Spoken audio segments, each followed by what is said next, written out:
Good morning, good afternoon, and good evening, and welcome to today's eSellerCafe News Roundup for the past week of e-commerce news. And on today's session, we've got Richard and also David, and we're going to be looking at the news stories which have come up in the past couple of days, which may affect you and your business. So, Richard, the one which stands out, we've got a couple of topics which we're going to cover today, but the one which kind of stands out is Walmart. We've not really heard much of Walmart in a while, and they seem to be doing okay at e-commerce. Is that the basic summary? But what's going on with that right now? Yeah, it's the basic summary. They are surprised everybody with a 63% increase in their e-commerce sales, and let's compare that to the last few quarters, which was 29% the quarter before and 20% the quarter before that. And those other two quarters involve pre-Christmas and Christmas sales. So during a period of time when there's nothing going on, they did 63%. I think you can, attribute that to a number of things. Number one, obviously, they reduced the free shipping and offer 2-day free shipping at without having to become a member of any kind. They took away that whatever they call it, shipping pass. Jet.com, as well as all these little e-commerce properties they have bought are starting to add into that. So it's a relatively surprising number, and yet when you compare that number, which in real dollars is about $4.7 billion, and you compare that to last quarter of Amazon's real e-commerce numbers, which is let me double check here. I think it was yeah, I've got it here, last quarter. And by the way, there is links to the articles which were discussed in the video description underneath this video for you as well. Yeah. So the figures were 35.71 billion. Yeah, but that's all off revenues. But now when you break out from that AWS membership fees, subscription fees, you break out market seller fees, because that's counted separately, because they don't, if you sell something for $1, they're only making 10, 12, or 13%. So that's all it is. That's their revenue. So you break all of that out. Actually, it's 24 billion in retail product sales that Amazon had. So 4.7 billion out of 20, compares to 24 billion, means that Walmart has achieved about 20% of Amazon e-commerce revenues in product sales. So that's that's pretty good. I mean, the only people that have made more money than Walmart over this period of time are people invested in Bitcoin. That's what's up 77% this month. So I mean, it's a good sign, and it's important sign for e-commerce small businesses, because very quietly Walmart has been adding marketplaces to their offering. So it's I think ChannelAdvisor was the first official partner of that, but you can still go on today and sign up and place your products on Walmart. It's not an FBA style system at the moment. It's basically you self-ship. But if they can reach this type of traction to their website, because clearly this is based on traction to the website, they're bringing people to their website, that will, you can, as a small business, can, step on their coattails and go along with that. So if going into the Christmas season now, I think it's important to think ahead and say, hey, if Walmart is growing at this level, I should take some of my better selling products and put them over on Walmart, because you have nothing to lose, and they're growing at leaps and bounds. And I think it would be a wise choice to make today. That's at least what I see out of these numbers, and there's no reason to believe anything is going to slow down. As a matter of fact, there's rumors about Walmart buying Etsy, whether it's true or not, or maybe even picking up a few other people. So they keep throwing money at this. And that's the curious thing, Richard, as well. With Walmart, unlike Amazon, which is pretty much purely online, with Walmart, they actually have the physical presence on the ground, the piece which Amazon doesn't have, eBay doesn't have, and they have an international presence as well, with say, for example, here in the United Kingdom as well, they have a lot of ground traffic and an awful lot of potential, which is no big surprise that if even a small in-store push towards online should have a big difference, because they've just got the footfall in all their retail stores. Exactly. And I believe that right now they are not really taking that much business from Amazon. I think they're building new business from their core customers. And let's face it, it's 6,400 stores roughly that they have. And they're also doing something else smart. They're basically saying, hey, if you want to save some money, at least here in the US, they're doing it right now. If you want to save some money, go ahead and pick it up from a store. Obviously, whatever they generate then online, they hope to then add some in-store sales, because if you as a customer go to Walmart and say, I'll pick up my stuff there because I saved 5% because of the shipping savings effectively, but then I'll need shampoo or need this and that, that helps the in-store sales. And that's the other surprising part here is, you know, everybody talks about store retailers or physical retailers dropping like flies. They're growing. Now, they have a myriad of different products now, or store configurations, why that is happening. And big part of their push has been groceries, but they're growing their business. And 117 billion in one quarter. Amazon last year did 135 billion for the entire year. So let's not discount Walmart yet. This is a huge player. Even if they will never reach the e-commerce size of Amazon, if they're already at 20%, it's not. Would not surprise me to see them get to close to 50% of sales within the next couple of years. 50% of sales of Amazon's type of sales, without impacting Amazon, because I think we're in a growth industry with e-commerce. Mm-hmm. Mm-hmm. It is a curious one to watch. I think your words were a few moments ago stand on the coattails of Walmart. So if you have the opportunity to integrate with Walmart and their marketplace, it could be worth taking a look at. And again, getting in early-ish, if that makes sense, because it's been around for a while. Well, getting in while it's getting on a growth spurt, kind of a bit of a no-brainer if you have the tools to actually get your inventory on there. Right, okay, that's Walmart. The full article is over on eSellerCafe.com. There is a link to that in the video description for you. The next topic which we were going to discuss today was a partnership on AI with eBay. Now, do we not have Best Match? Well, it's called Best Match. And again, we're very pro eBay here, the vast majority of the times, but Best Match was a bit of a shock to the system when it was first introduced. And we've had many hints over a long period of time that they're doing an awful lot more with that search algorithm and taking an awful amount of data in to return results back to customers individually, if that makes sense. So how far are they taking AI then? Well, that's a good question. The fact that they went into this industry group, which is what PAI is, it's the Partnership on AI. It's an industry group that was started by people like Microsoft and Amazon and Google, and over time has added other partners. And here's the important part, it's added other partners that are not tech people. It's added people like the EFF, the Electronic Frontier Foundation. It's added the ACLU, American Civil Liberties Union, Human Rights Watch. It's added consultancies. It's added a few academia, Cambridge University, a department there. So it is an industry group that is looking at the entirety of AI and how to create and set standards for artificial intelligence.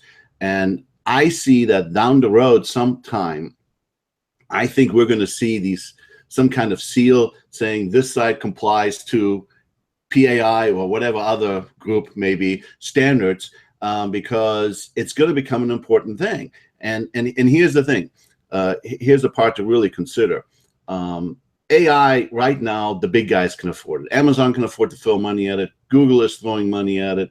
Obviously, all the other players that are involved in this are throwing money at it.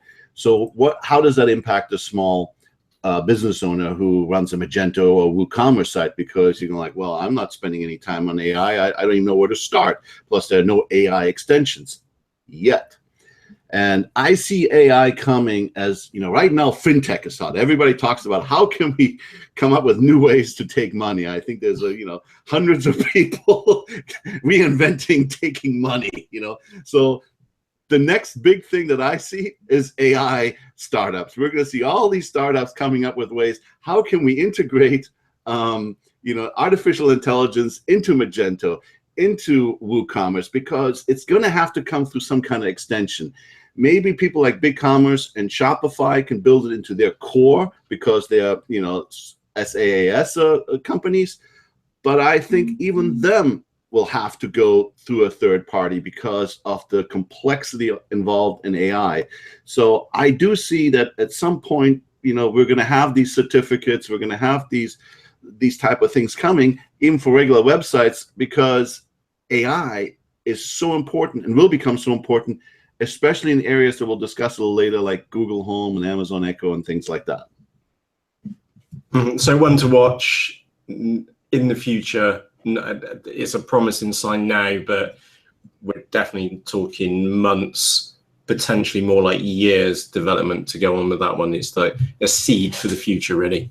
Exactly. And then there are some players missing. I mean, eBay is one of 3 e-commerce people in this. Amazon is the other, obviously, is a founding member. And the third one is a company, I think, in Europe, which I wasn't familiar with. Lantano, what was it called? Anyway, no, I'm sorry, Zalando. Zalando. Yeah.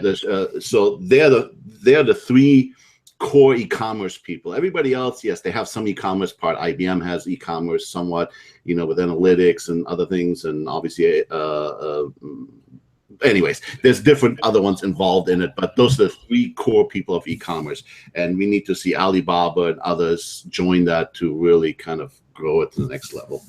Okay, and moving on, ChannelAdvisor's Catalyst in the EU. Now, Dave, you actually attended that, and the screen was huge, wasn't it? Tell us more about it.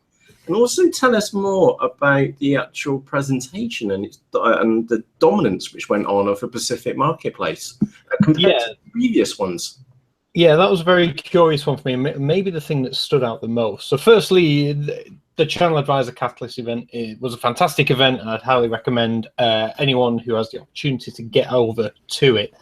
The screen was massive. So there was a video that I took on the day. The link is in the article over on eSellerCafe. But perhaps like a rundown of the day, we kicked off with the keynote from David Spitz, the CEO from ChannelAdvisor. And he gave maybe like a 10-minute introduction into like e-commerce as a general sort of, how things are moving, what the global state of e-commerce is, the growth, all the rest of it. And then he went on to talk for about 40 to 45 minutes about Amazon. He didn't mention eBay once in the keynote, or if he did, it was in a very sort of fleeting, remark. But it was very Amazon heavy, there's more mention of Amazon, but also Alibaba was very heavily mentioned, and the growth of Chinese e-commerce and the growing opportunity there. And yeah, it was heavily swayed towards Amazon, and there was times in the keynote alone, but I mean, Amazon weren't there. Amazon weren't a sponsor of the event. They had no people there. eBay were a sponsor of the event, and eBay had people there, but I'll come on to that in a minute. In the keynote alone, Amazon got a lot of brand time. And yeah, so there was a lot of speculation and a lot of perhaps sort of, David gave his sort of predictions for e-commerce on a whole, but again, a lot of his predictions focused on Amazon. To run down quickly, Amazon will follow Alibaba's trajectory and drive and thrive the majority of UK e-commerce. I think he actually shared a statistic that 55% of product searches in the US were now took place on Amazon over Google. He then went on to say 20% of Amazon sales volume will be from Amazon private label products. And ultimately, it was Amazon this, Amazon that, Amazon developing a global logistics network. And ultimately, the interesting point was he believed that Amazon is looking to own the whole journey from manufacture to end product selling to the customer. Yeah. And if that is the case, it cuts a lot of people out of the loop. A lot of the arbitrage guys, a lot of like the other private label guys who are, you know, jumping on the back of products, it cuts them out, and basically Amazon owns the whole ecosystem, which is a very interesting thought, and one which, when you think about it, doesn't look that unlikely. Amazon's whole ethos is to give buyers what they want and the best experience ever. How does Amazon do that? They control everything. There's no weak link in the chain if Amazon is the chain. You know, Amazon now, I think 80% of all deliveries in the UK are done by Amazon Logistics, and they're not going to stop until that eventually hits 100%, because Amazon knows that they can control the customer experience that way. They're not relying on a third party. So interesting things from there. Now, eBay, like I said, we're at the event, and it was quite a weird one because there was also 5 or 6 other marketplaces there. Newegg, you were telling me about this, weren't you? It really was separation between Amazon, and everyone else. And that was a little bit awkward for me watching, because, like I said, they had Pierre Dunoyer from I think he's director of partnerships and strategy or something at eBay. And he was on stage with Newegg, Frugo, Flubbit/ScoopCloud, Wish, and another one. New Wish, eBay, Flubbit. Oh, Top Hatter were there as well. And so there was like these 5 new young marketplaces, quite niche, and then eBay. And the chap who was paneling the talk at this point worked for ChannelAdvisor, sort of posted this question about why do we think that there's such a need for these new up and coming marketplaces, these young marketplaces. And this guy from eBay, Pierre, turned around and just went, eBay's 22 years old. You know, I feel like the old guy in the room with these like young upstarts coming up into the marketplace arena. And he felt he had to remind everyone that actually, no, we're eBay, with the second biggest fish in, you know, Western e-commerce, you know, gives a little bit of credit. So there was, it was a little bit awkward, really, a little bit awkward. But, I mean, Pierre did a great job.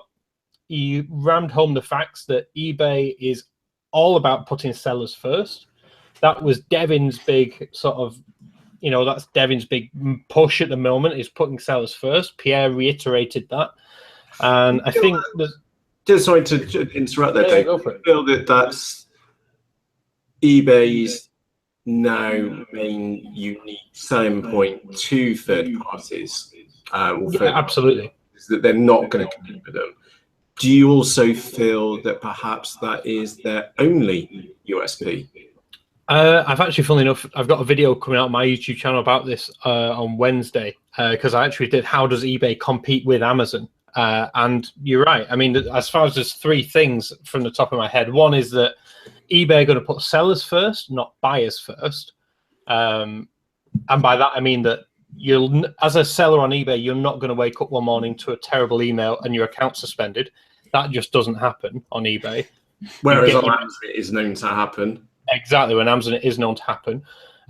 They give you the metrics. They get, you know, they knock you down a couple of pegs and help you try and get back to where you should be. With eBay, obviously don't compete with you. That's the next biggest thing, is that, you know, we know, Matt, we've heard of stories of businesses being put out of business by Amazon because Amazon have gone straight to the supplier. TV Brackets, best example of that. Yeah. But basically, Amazon wiped the floor with it because they went back and stopped the actual factories, found the factories which were manufacturing and just owned the whole process. Yeah. So again, eBay's not going to do that. That's a huge, huge point, which they really need to ram home. And the third one, I can't remember from the top of my head. Oh, I said they need to start innovating again. If they can start innovating again and start, you know, that's something Amazon does so well right now. We've seen it with the new Amazon Echo, which we might not like it, but it is a thing. They are innovating, you know, the look that they're doing as well, so the camera. eBay needs to do something to re-innovate and get things moving again within their sort of space. And if they can do those 3 things, I think that is where eBay can still compete with Amazon. There is a little bit of disparity because eBay is purely a marketplace. There's no way it can compete with Amazon on logistics, on instant video, on books, on devices, because that's not what eBay does. But on a marketplace to marketplace comparison, eBay can compete. It just needs to realign its strategy. And I think Devin is well on the way to doing that. I think he's done a good job in terms of since he's come on board as CEO, replacing John Donahoe. But I think replacing that culture doesn't happen overnight. And one of the comments from Catalyst from one of the sellers was, I get the feeling that you believe this, Pierre, and that Devin believes it, but customer support aren't on board with this. It's so hard. Where as a seller dealing with customer support, trying to get stupid feedbacks removed, or to get blatant fraud attempts to be taken action against, it's not easy. So I think as over time, if that culture can drip down to the rest of eBay, they'll be onto a winner.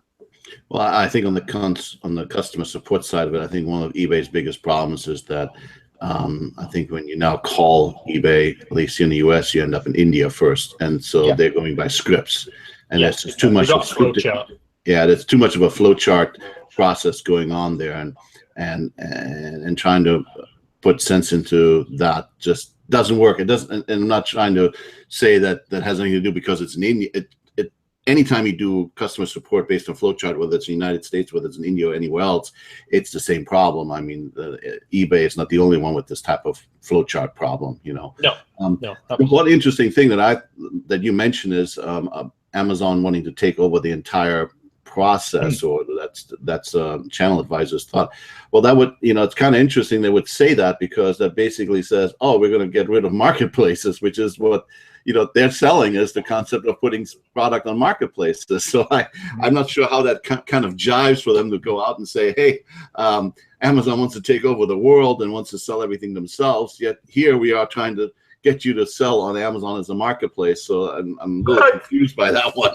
Richard, you've hit the nail on the head of an absolute fantastic point here, which is that is exactly what they're saying. As Amazon are saying, come and sell your products on our marketplace.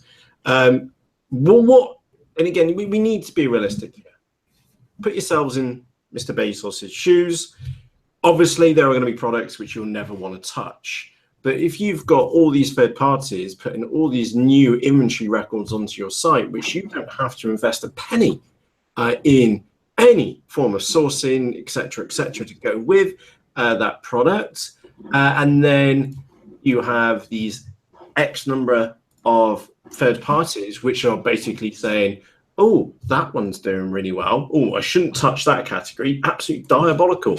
And then you can cherry pick the top items, like, right, we're gonna have that range, we're gonna have that range, and they can all base it upon like hard facts. I think it's absolutely fantastic. So looking at it from the not from like the seller's perspective, but looking at it from Amazon's perspective, it's unbelievable. You just like, you'd be nuts not to do it, because the numbers don't lie. We should find this. You're correct. But it's interesting at the other side, I mentioned earlier when we talked about Walmart, 22% of Amazon's revenues come from just those fees, total revenues. So, and they have stated over numerous times that roughly 50% of all units sold on Amazon are sold by third-party suppliers. Yep. And they are using, they are using basically the supply of other marketplace sellers to have more inventory without actually tying up their own inventory. They, in the United States, and I'm not sure how it works in the UK, but in the United States, if you sell a UPC code, you get the option of what they call commingle or not. Most people will commingle. So when you send your product in to Amazon and you're one of 5 marketplace sellers, including Amazon, you all pull from the same stock. There is no, this is my box and this is Amazon's box and this is another seller's box. They're going to pull the box that's closest to the customer and ship that one. And so basically Amazon gets the benefit of these marketplace sellers by providing more inventory in more locations. It's free inventory in a weird way, for them.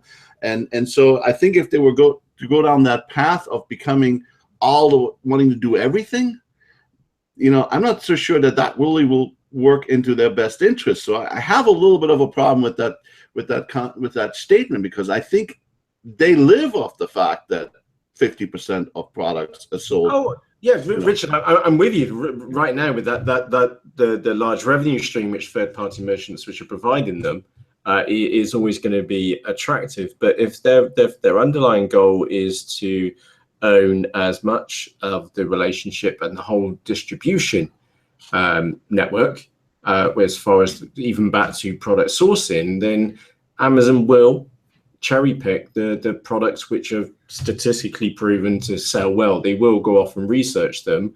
They won't, well, they'd be crazy to do it kind of like immediately, and they'd be crazy not to include third-party merchants on their marketplace, because that's what helps them give such variety. It's the same thing with eBay. They have no stock of their own, and look how many millions of items are on there. Right. But I think you already see it with Amazon, with all these like Amazon Basics, all the Amazon products, that they're coming out with, putting their own name on it, or actually creating brand new brands, that are only sold through Amazon that they own. So they're clearly going after certain market segments. Yeah. I mean, I hate to say it, but sometimes when I see a difference between an Amazon branded product and some company I've never heard of before, I buy the Amazon branded product, because I know at least there I call 1-800-AMAZON, and if it fails, well, David Spitz made the exact comparison there, because he said, Amazon Basics do great example A batteries, and he did a direct test with because he's got apparently a couple of young daughters, always needs batteries. Compared to Duracell and Energizer, Amazon Basics handle just as well in terms of lifetime and at half the price of Duracell and Energizer. So again, it's like Amazon, why would you not buy it? But again, it's Amazon owning the thing. And he did another example with apparently a lingerie outlet brand that Amazon have set up. But I think the point was, when we say Amazon owning the ecosystem, the point was like whether they start manufacturing themselves over in China, setting up their own factory, that is one thing. But also it's then, if you have a factory in China and you want to ship to an FBA warehouse, the product will get loaded onto an Amazon boat, taken to an Amazon warehouse, then listed from an Amazon warehouse onto the platform. And that was the idea, was that the supply chain is handled by Amazon, and you can therefore, buy space in their warehouse, and buy machines in their factories, buy space on their boats and their planes, because they already have the boats and the planes, they already have the warehouses, they're about to branch into factories and manufacturing, so why not buy some conveyor belt space there? And so they want a piece of every pie.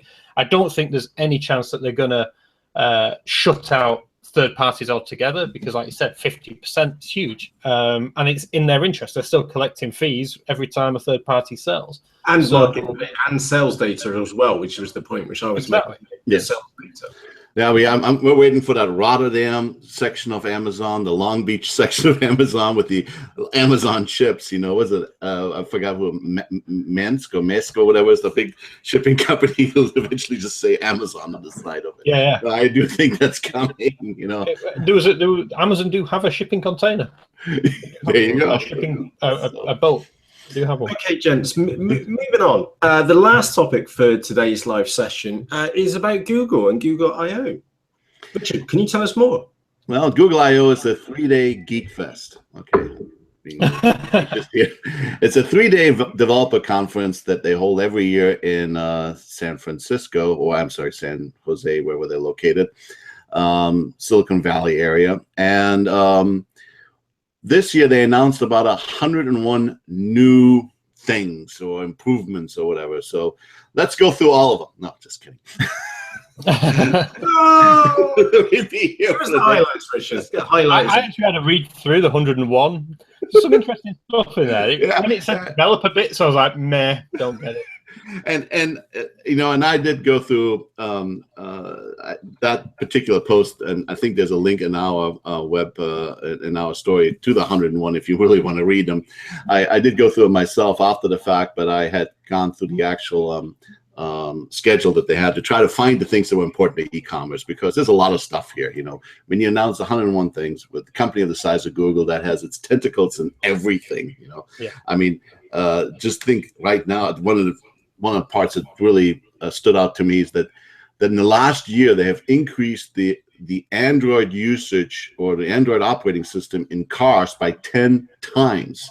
You know, the little dash things. So we're going to see cars with Android, operating systems. In them. I mean, it's just, it's crazy, you know. And the funny thing is that I think I owned the last Ford Fusion that was based on the Microsoft Sync system. I think Ford switched to Android after, the year after. And I know Apple was trying to go down that route, but quite frankly, I think that it sounds like Android is just really pushing to every corner of the world. Anyways, for e-commerce, there were probably three major areas of importance. Number one was payment. Number two was payment. And number three was payment on mobile. So it all boils down to payment. Google made the point that if you think about payment and how the checkout process works in an e-commerce, it's really based on a model that was invented in 1979, which actually was invented way before that in stores. You know, you walk into a store, you go through the aisles, you pick the products, you throw them into a basket, you go to checkout, you give cash, check, or a credit card, and you leave. And basically every store works that way. Even Amazon store works that way. You know, you kind of go through that. So when you now look at payment, or when you look at shopping, on digital shopping or e-commerce shopping, it needs to evolve. It's just an archaic process. And one of the things that they found is with some of the partners that we're working with to develop what these things we're about to talk about, they found that some of these partners had up to 80% of the products being sold were single product, or checkouts were single products. So in other words, people weren't creating these huge baskets in e-commerce. They weren't, putting 10 items or into it. They were buying one. So if you're buying only one item, why do you have this lengthy process to do that? And that's kind of where where Google was going. They said, first of all, mobile is obviously the big thing, and we all know that. And mobile is big for a number of reasons. One, it's convenient, more smartphones, but the emerging markets, that's really almost the first device for many people to get on the internet. You know, when you look at, I looked at my home, for example, I was like, okay, I got 3 tablets, 3 laptops, 3 phones. And this is all the stuff we just used, not the ones that are just sitting in the corner that are not there, you know. Then there's, I don't know, 3 Fire Sticks, 1 Google Stick, 2 Apple TVs, and you start adding all that up. And I almost thought about buying that barbecue thing that I think I sent to Matt. That I actually found a barbecue that had Wi-Fi. Okay, so that would be internet. I don't know exactly how that works. But anyways, so in North America or Europe or Australia, in the industrialized nations, most of us are so overwhelmed with the internet. We connect everything to the internet now, whether it needs it or not.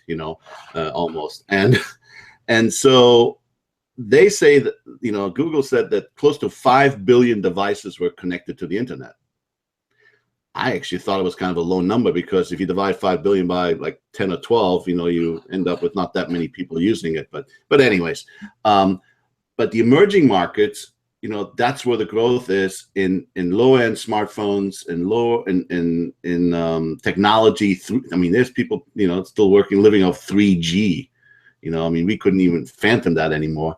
But within the Google ecosystem, about 2 million people use Chrome in some form or fashion, or so that's a huge number. So, anyways, the Android system is really the growth for them. So we remember all Google Wallet. Well, that kind of sort of like went nowhere. So we've now rebranded it Android Pay. And what they have done is they basically are going to say, trust us with your data. That's a questionable one. They've got it anyway. You're going to, everybody's going to go, But you know what? Most of us like, okay, we're lazy. We'll put our credit card information. We'll give it to Google. We'll give. I mean, Google knows more about us than That's the thing. At the end of the day, people will. If it's convenient, people will use it. And I'm the same. It's like if the phone wants to remember my credit card details so that I can just go, oh yeah, use that card, I'll do it, because I don't have to then get my wallet out and find the card and put the numbers in. I just go, yeah, that one. So it's like, do you trust Google? Yeah, I do. Yeah, I'm in the same boat. And actually, I need to correct myself. It's 2 billion devices that are using Android, not Chrome. And Android includes things like smartphones, cars, watches, TVs, and more. So that I said Chrome. It's really Android. That's the 2 billion. Anyways, so Android Pay was rebranded, and Jet.com did a test. But once they incorporated Android Pay into their checkout process, they increased conversions on mobile by 3.5 times. Now that is important because Google has determined that mobile currently only converts about 1/3 in comparison to desktop. So and I think we all can agree. I mean, Amazon's probably the only one that's really easy to use with mobile, because much of what Google is copying is the Amazon model of, okay, I use this credit card, click here. I use this shipping address, click here, checkout, done. Okay. Everywhere else you go, I got to sign in. I got to set up an account. I got to put all my information in there. I got to type in everything the 176th time. You just get tired of it. So Android Pay is trying to solve this by saying, look, it's going to work everywhere. Yes, mobile is important. And Android Pay today is available in the US, UK, Singapore, Australia, Hong Kong, Poland, New Zealand, Ireland, Japan, and Belgium. And it's coming to 5 more countries: Russia, South Korea, Taiwan, Brazil, Canada. Richard, can I just make a point? Is this not already quite well solved with PayPal to a degree? Well, this is where we're getting there. Hit a button and off we go. Yeah. So the Google Wallet is really PayPal is a payment processor, and Google Wallet is really just a place to put all of that. So Google Wallet works right now with PayPal. It works with MasterCard's MasterPass, and it works with Visa Checkout. And so they're adding more bits and pieces to that, more banks, more card processors. I assume American Express at some point in time, people like that. So that's going to get all your various payment methods are going to be available within Google Wallet. So PayPal is really just a payment method. It's not a checkout method per se, the way Android Pay looks at that. So in order for all of this to work well, and also to work across multiple size screens, they have the second bit is what they call Payment Request API. This is something that is relatively new, apparently, within the last only few months, and there's still a lot of work that's done. This simplifies the whole process. And when you go through our story, I have some videos in there from the, I mean, there's like 40, 50 videos of this I/O conference, and I watched about 4 or 5 of them all the way through, and I found the most relevant bits and pieces and say, okay, go to this minute mark and watch this, because this is where the demos happen. That's what the interesting stuff is, as far as all of us are concerned. Matt might like the other 30 minutes, but Dave and I like the demo for 5 minutes. The other 30 explain how all this stuff works. Which I'm sorry. Yeah, exactly. So effectively, how this Google Payment API works, it integrates on all the different screens. And I think I suggested in my story there that one day, since it'll be in cars, you'll be able to drive through McDonald's, go there, order your thing, and you don't even have to pull out anything. It just you hit a button on your car, Android powered screen, and say pay, and you leave. And that is what they're really trying to go after. And this payment request API, and I have to be honest, I'm not really a techie guy. I mean, there was a lot of things that went really over my head, so I tried to understand as best as I can. But it was really trying to make that simple so that you can do the what I just talked about, the simplicity of, put in a basket, check out, and go. Now, what Google said is, some people might not want to incorporate this in their checkout flow yet, because they have all this other complicated checkout flow systems that they really like. So they suggested, since 80% of checkout, so up to 80% of checkout might just be single items, make it at least a buy it now. Single click buy. There we go. I mean, we've been trained in e-commerce, or so much over the years. Oh, we need suggestive selling, and you go to these screens, and one screen after another. You buy $100 item, and they're trying to sell you another $50 worth of stuff. And somewhere somebody came up with a metric that said, well, this will improve your sales by 10%. Well, if mobile only converts 1/3 of the time, how about starting there? Because it makes more sense to try to convert that at a much higher number. You're going to get so much more making that a one-click checkout. Forget all the suggestive selling. I mean, I almost believe suggestive selling is a waste of time now. That's specifically for mobile. Because the challenge in screen size, the challenge in internet speed, and things like that. Yes, there's a specific thing to mobile, but the 80% applied to all screens. It didn't just apply to mobile. 80% of checkouts were single items, even on desktops. So that was the point that we're trying to make. Yes, the mobile is the biggest increase we can do as far as conversion, but the fact is we're only checking out a single item up to 80% of the times. It shows anything we can do to simplify it. Now on mobile, obviously they're using a fingerprint for authentication.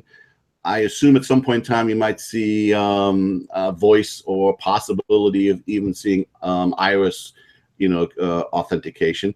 So yes, clearly on mobile all works better, but mobile is growing, so that's where you want to do.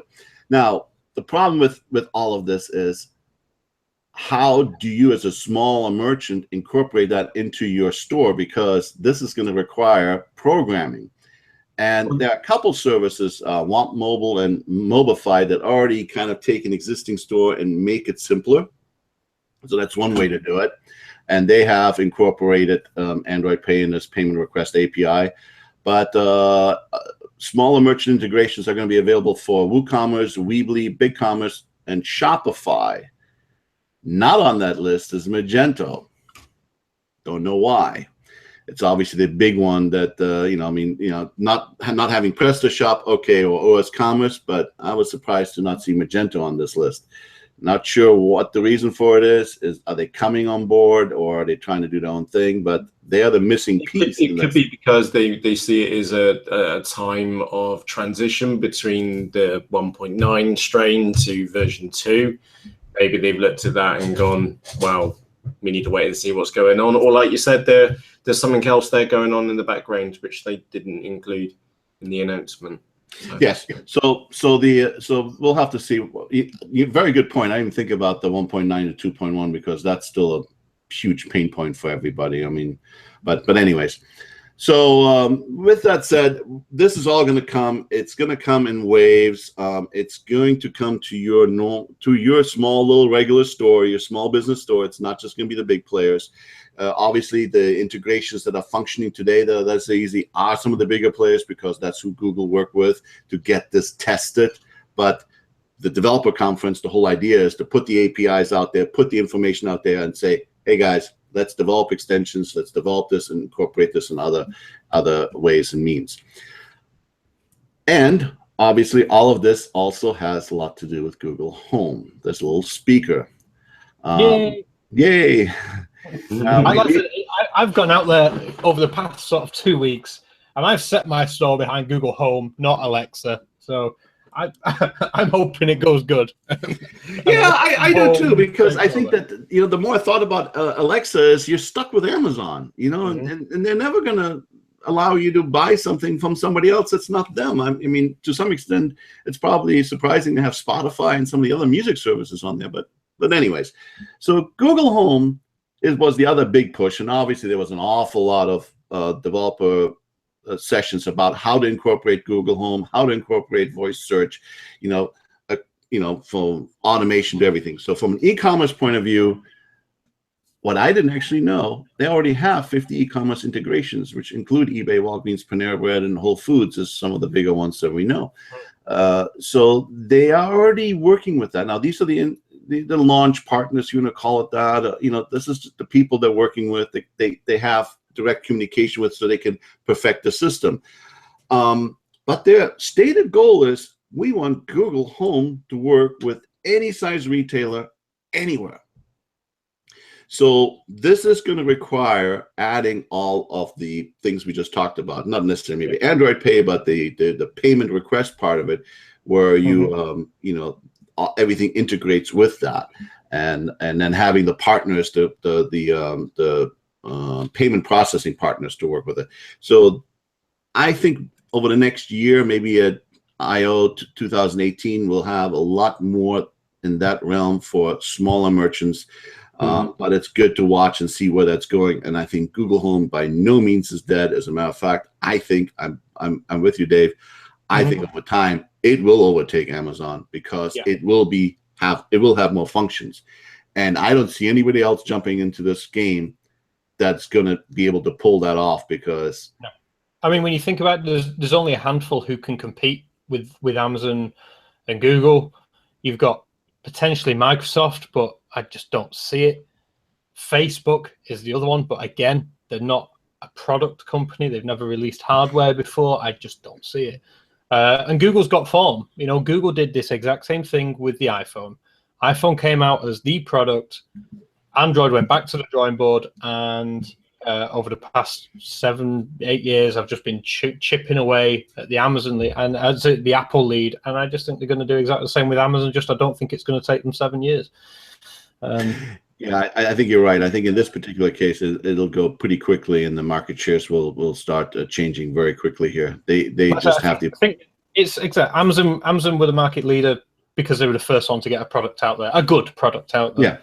Yeah. And like you were saying before about the barbecue with Wi-Fi, I saw there's actually a sprinkler company in the US which has Wi-Fi. So again, you can tell Google Home to water your lawn, and it turns the sprinklers on. So again, the Internet of Things is a very interesting phenomenon, and stuff like that. The whole home automation thing is going to be very, very, very cool in the next 12 months or so. Exactly, and it's all part of the whole Google Assistant part of it. Now, just to real quickly touch on one other area. I was going to say we need to hurry up because we're going to run over time. So if you've got anything else to add, please think about adding. Yeah, well, this is one quick final part that is going to be important over time, which is you know, accelerated mobile pages are going to be, in my opinion, the new responsive design concept, where you basically take light versions of your create light versions of your website. There are, you know, again, Mobify and the other one I mentioned earlier provide that today. We're going to probably see that get integrated with shopping carts down the road. It's going to be important on mobile, especially because in some areas where the signals aren't that great, that is what's going to make that work. And you know, those are the pain points with mobile still, which is speed and simplicity. The other nice thing with the AMP pages is that looks more like a native app. It runs the same way. Twitter actually just showed their version of Twitter Lite, which is really pretty cool. I have to be honest. I installed it on my phone because it was better than the stupid app, which seemed to be slow. So and there was another demo that they did with an Indian Uber type company. And obviously they have the problems in secondary and other smaller markets where just the phones are not that good. They needed to simplify with the data. So that is going to, you know, improving the mobile experience. AMP is going to be part of that. I think it's going to have to go beyond themes.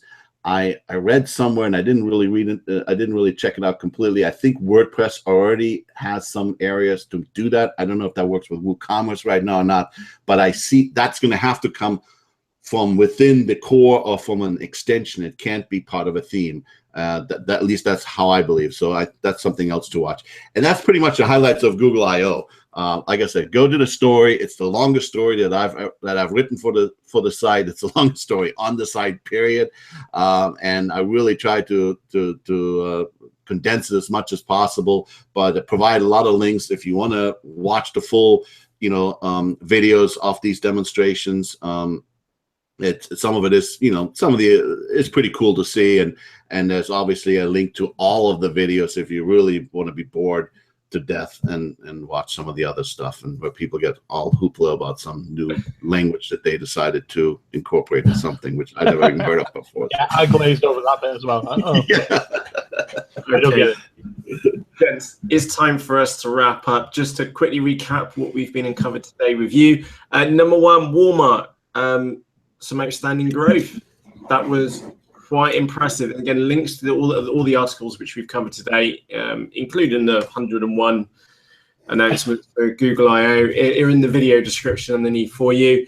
That was topic number one, was Walmart with the stunning growth. eBay joins the AI partnership on AI. Catalyst, ChannelAdvisor Catalyst EU, which Dave recently attended as well. The chat about Amazon and side shunting eBay to one side. That was a bit of an eye-opener. Maybe a little bit awkward for eBay on that day. Also, some big awkward for me watching it. Christ. Yeah, well, there you go. You can tell by Dave's comments on that one. And the last one, Google I/O. That can be nothing better than bringing a lot of smart people to a single location. Good things are bound to happen. Like I said, all the articles which we've covered here today, they're in the video description for you. If one of those or one part of those takes your fancy, click on those links and you'll find out more details. Now, obviously, thank you very much for joining us here live today. This was recorded live. If you have any comments or suggestions about anything which you've heard or seen us discuss here, you can let us know either underneath this video or on each of the articles over on eSellerCafe.com. So on that note, from myself, Matt, and from me, Dave, what I will say as well quickly is that we're not here next week. Bank holiday here in the UK, Memorial Day in the US. So we're going to leave you to enjoy your bank holidays and not feel guilty that we're sat here talking e-commerce at you. Yeah, that's right. And for me, Richard, I really appreciate everybody watching, and I will see you in 2 weeks. Indeed. Absolutely. So from all of us, thank you ever so much for tuning in, and we will see you in 2 weeks' time. Cheerios. Have a good one, guys. Take care. Bye-bye.